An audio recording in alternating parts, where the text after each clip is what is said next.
आज Doubtnut app download करें। Doubtnut पर अपने सभी गणित, रसायन विज्ञान, भौतिक विज्ञान और जीव विज्ञान के डाउट्स का करो सफाया। बस प्रश्न की फोटो खींचो, एक ही प्रश्न को क्रॉप करो और तुरंत वीडियो सोल्यूशन पाओ।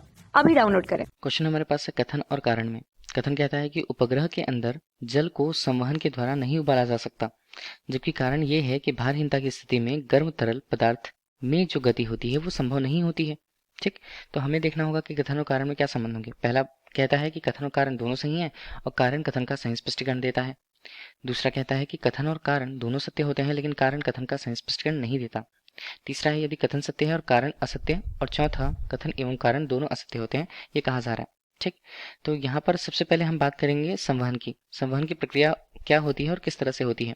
संवहन एक ऊष्मा स्थानांतरण की प्रक्रिया है। उस ऊष्मा स्थानांतरण के अंतर्गत हम देखें तो जहाँ पर घनत्व का मान ऊष्मा के प्रभाव से किसी कण का, ठीक है, ऊष्मा स्थानांतरण संवहन की प्रक्रिया सामान्यतः किसमें होगी? सामान्यतः यह होगी द्रव एवं गैस में।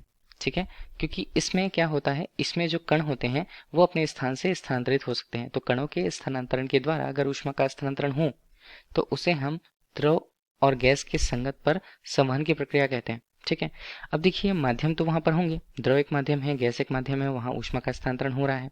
अब घनत्व की बात करते हैं। घनत्व की जैसे हमने बात करी थी कि कणों के लिए जो घनत्व का मान है ऊष्मा पा करके अगर वो कम होता है तो वे हल्के हो जाते हैं और हल्के हो जाने के बाद ये ऊपर की तरफ जाने लगते हैं संवहन की प्रक्रिया में।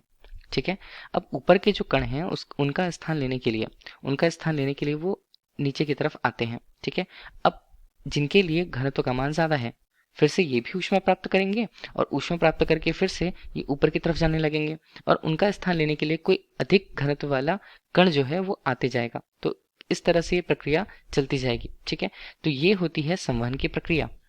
अब बोला ये है कि उपग्रह के अंदर जल की प्रक्रिया के द्वारा उबाला नहीं जा सकता। ठीक, तो उपग्रह में कौन सी स्थिति होती है?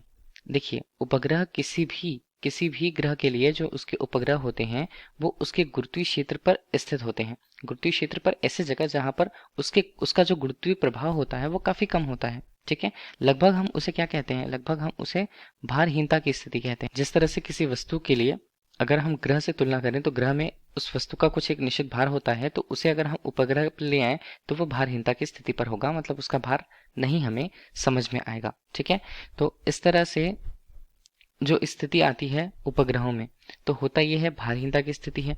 भारहीनता की स्थिति, अब हमने क्या बताया था कि जो कण होते हैं ऊष्मा पाकर के हल्के होंगे, हल्के होकर के ऊपर जाएंगे। ठीक है, हल्के होकर के ऊपर तो जा रहे थे लेकिन भारी कण जो थे, अधिक घनत्व वाले कण थे, वो क्या हो रहे थे? अधिक घनत्व वाला जो स्थान था वो क्या हो रहा था? वो नीचे की तरफ आ रहा था। किसके कारण? गुरुत्व के कारण। गुरुत्व या हम कह सकते हैं एक आकर्षण बल के द्वारा। ठीक है, तो गुरुत्व का प्रभाव उपग्रह में नहीं होता है। ठीक है, तो गुरुत्व का प्रभाव नहीं होगा तभी तो वो भारहीनता की स्थिति होगी।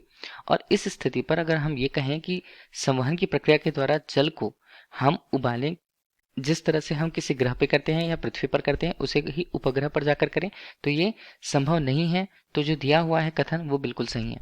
ठीक है, कि हम संवहन के द्वारा उसे नहीं उबाल सकते। कारण क्या दिया है? भारहीनता की स्थिति में गर्म तरल पदार्थ की गति संभव नहीं होती है। देखिए, भारहीनता की स्थिति होगी, बड़े भारी कण जो होंगे वो नीचे की तरफ नहीं आ पाएंगे उनका स्थान लेने के लिए, हल्के एवं कम घनत्व वाले कणों के।